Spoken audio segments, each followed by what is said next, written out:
جب مطلب کو یہ پتہ چلا کہ ان کے بھائی ہاشم نے مدینہ کی ایک عورت سے شادی کی تھی اور اس کا ایک بیٹا بھی ہے، تو مطلب جو ہے ہاشم کے بھائی جو ہے اپنے بھتیجے سے ملنے کے لیے خواہش مند ہوتا ہے اور وہ مدینہ کی طرف چل پڑتا ہے۔ ناظرین کرام، منظر پہ غور کیجئے، نہ کبھی مطلب نے عبد المطلب کو دیکھا تھا اور نہ کبھی بھتیجے نے چچا کو دیکھا تھا، لیکن کسی سے پوچھنے پر پتہ چلا کہ عبد المطلب یعنی بھتیجے کا گھر وہاں پہ ہے، تو بھتیجے کے پاس گئے اور بھتیجے کو جب دیکھا تو آنکھیں نم پڑ گئی، آنکھیں اشکبار ہو گئیں، آنکھوں سے آنسو طاری ہو گیا اور بھتیجے کو جھپٹ کر گلے سے لگا لیا۔ اور عبد المطلب نے بھی پہلی بار اپنے چچا مطلب کو دیکھا اور جیسے ہی گلے سے لگایا اس کو سواری کے اوپر بٹھایا اور کہا، بیٹے بھتیجے چلو اپنے گھر کی طرف یعنی مکہ کی طرف چلو۔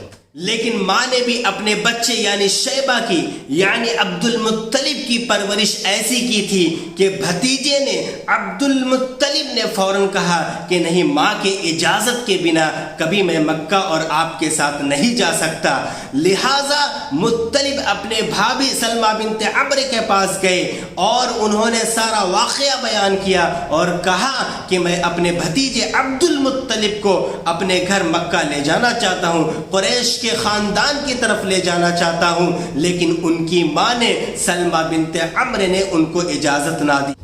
آخر کار مطلب نے اپنی بھابھی سے یہ کہا کہ یہ اپنے والد کی حکومت اور اللہ کے حرم کی طرف جا رہا ہے۔ جب ان کی ماں نے عبد المطلب کی ماں نے سلمہ بنت عمرو نے یہ سنا کہ اس کو حرم کی طرف لے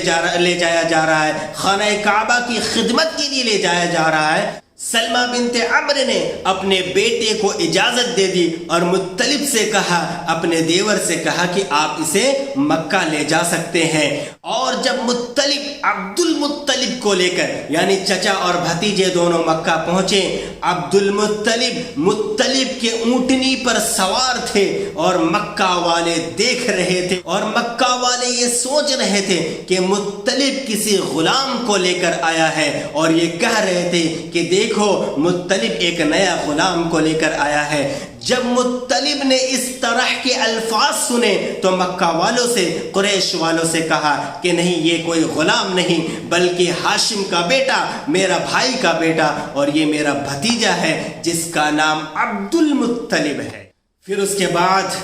شیبہ یعنی عبد المطلب اپنے چچا کے پاس رہے، وہاں پہ ان کی پرورش ہوئی اور وہ جوان ہوئے۔ ایک مرتبہ کا واقعہ ہے کہ مطلب یعنی ہاشم کے بھائی یمن کی ایک مقام رومان گئے ہوئے تھے اور وہاں پر ان کی وفات ہو گئی، اور ان کی وفات کے بعد ان کے بھتیجے یعنی عبد المطلب کو سارا منصب حاصل ہو گیا،